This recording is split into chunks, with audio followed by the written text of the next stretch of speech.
I think the biggest thing that we want to see from Shedeur is just continued growth. I think he grew a lot from start 1 to start 7. I think certainly, playing more efficiency, playing more efficiently, not putting the ball in harm's way as much, would be important. While maintaining the ability to produce out of structure and generate explosive plays. You're not going to see all of that in the upcoming months because we're not on the field. So the biggest thing that he can do is learn the new offense. Get in with the coaching staff once our offseason program starts. Continue to work on his body physically, and then make strides when we actually get on the grass. That was Browns GM Andrew Berry with his thoughts on Shedeur Sanders as Damien Woody is back here with us on First Take. How confident are you that Shedeur is QB1 week 1 for the Browns? Listen, I guess over 50%. Right now you're talking about between him and Deshaun Watson. Hell, Deshaun Watson hasn't been relevant since 2020. The only thing that's keeping Deshaun Watson on that team is his contract.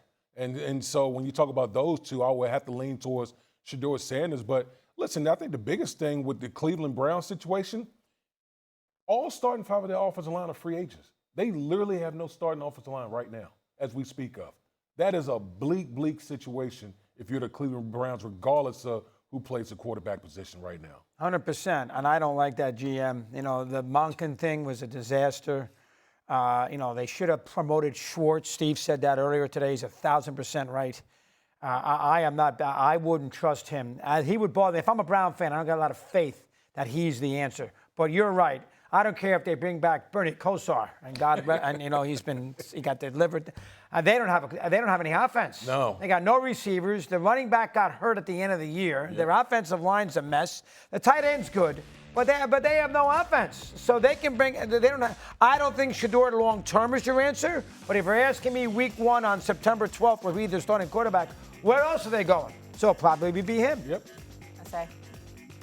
Well, the problem that I have with it is that last part that Doggy said. Where else are you going? Because I understand that quarterbacks don't grow on trees, and you got to go out there and find them, and I get that part. And I'm rooting for Shedeur Sanders. His daddy's like a brother to me. We're very tight. I love him to death. And I'm rooting for his son, Shedeur. But we got to keep it a buck and call it like we see it. Right now, 16.7 points per game in the 7 starts that he had. 29th out of 32 teams. 59% completions. 26th among 30 qualifiers. 7 interceptions. Worst in the NFL interception percentage-wise. 73 passer rating. 29th among 30 qualifiers. 36% success rate, 29th among 30 qualifiers. Now, the legitimate argument can be made that you got to give him somebody to throw it to. You got to give him some weapons. You got to give him cats that can actually get open and make things happen. So that definitely does need to be said. If you ain't giving a quarterback weapons around him, what the hell are they supposed to do? But I don't blame, Barry as much as I pointed the finger at Omar Khan. And here's the reason why. You went out and you got Deshaun Watson. Deshaun Watson was all world when he was in Houston. We were talking about this brother, and they were throwing out comparisons potentially. He was like second tier. He was like a level right under Patrick Mahomes. We were talking about him in the same breath. We were talking about Josh Allen and other guys. Remember that. And then obviously he had his troubles in Houston. He comes to Cleveland, and it's damn near looked like he forgot how to play football. It's just that bad. And you signed him to $230 million guaranteed, which reset the market and caused all kind of trepidation throughout the National Football League because of what other teams are going to be looking to do, et cetera, et cetera. The point that I'm trying to make is that you're Cleveland, that's an ownership move with Haslam.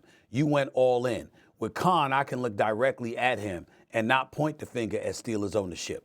With Barry, I got to look at the owner and see how much the owner has gotten in the way, even though he's trying to act like he's not in the way now. Well, the damage was already done, and he's got mop-up duty to engage in. So it's a different scenario between Andrew Berry, I keep saying Barry, but Berry, Andrew Berry, and Omar Khan. It's 2 different scenarios, and I wanted to make sure to highlight that. But in the end, in terms of confidence in Shedeur Sanders starting week 1, I hope he does, but the numbers don't say that we should be confident. I just don't know how you could even evaluate the quarterback's talent in Cleveland right now. What did he make 7 starts last year? As we've talked about extensively, their offensive line is in question. He doesn't have a lot of help. Dylan Gabriel, my goodness. The GM didn't even mention Dylan Gabriel, a guy who they drafted ahead of Shedeur Sanders. Exactly. The whole thing, it's how do you even evaluate what they have going on there? It's a disaster. One other important thing to bring up, just looking at my notes here, Under pressure, a league high 51% of his dropbacks.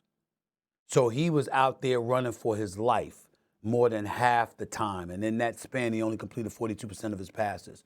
2 touchdowns, 6 interceptions, and 23 sacks under pressure. That is Shedeur Sanders. So again, that speaks to offensive line, but it primarily speaks to cats not getting open and him holding on to the ball because he's waiting for somebody to show some kind of daylight so he could have an excuse to throw the damn football. All of those things play a role, which is why it's so difficult to analyze Shedeur Sanders. You got to look at what he's working with. You just can't get around that. I think Steve made a good point. Haslam's a major problem in Cleveland. Yeah. He is a major issue. Pittsburgh's got good ownership.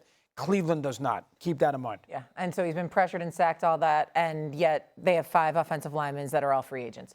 Mess. Let's move out west. Maxx Crosby continues to be mentioned in trade rumors. However, Raiders general manager John Spike says that he still expects the star DN to suit up for Vegas this upcoming season. Should the Raiders keep Maxx Crosby? I've heard he's been spotted at O'Hare Airport. He's been rumored linked to a lot of different teams, but should he stay in Vegas, D-Wood? I would trade him.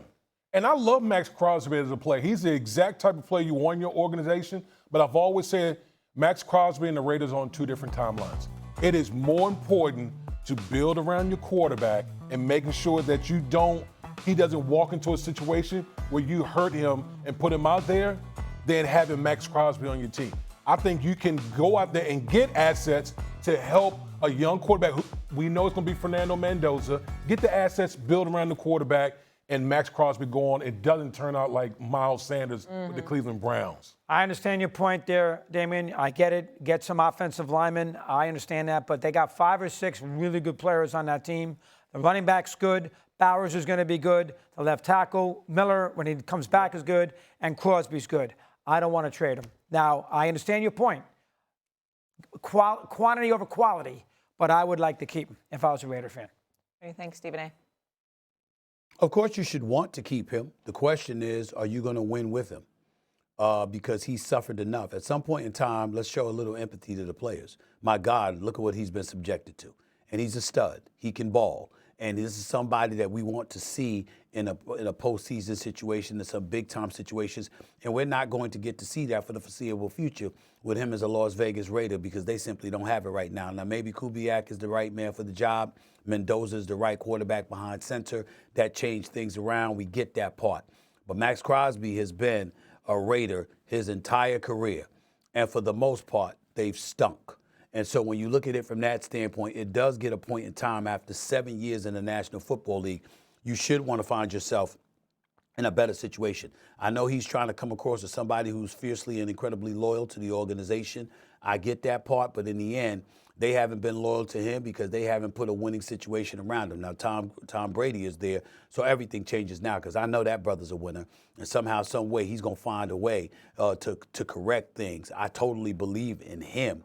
But that doesn't mean it's not going to take time.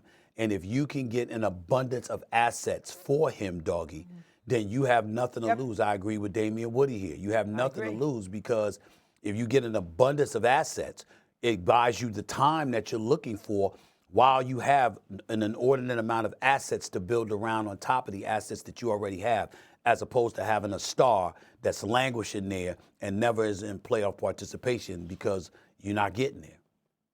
You agree? I'd keep him, but I know what you guys are saying. It's a tricky one. Yeah.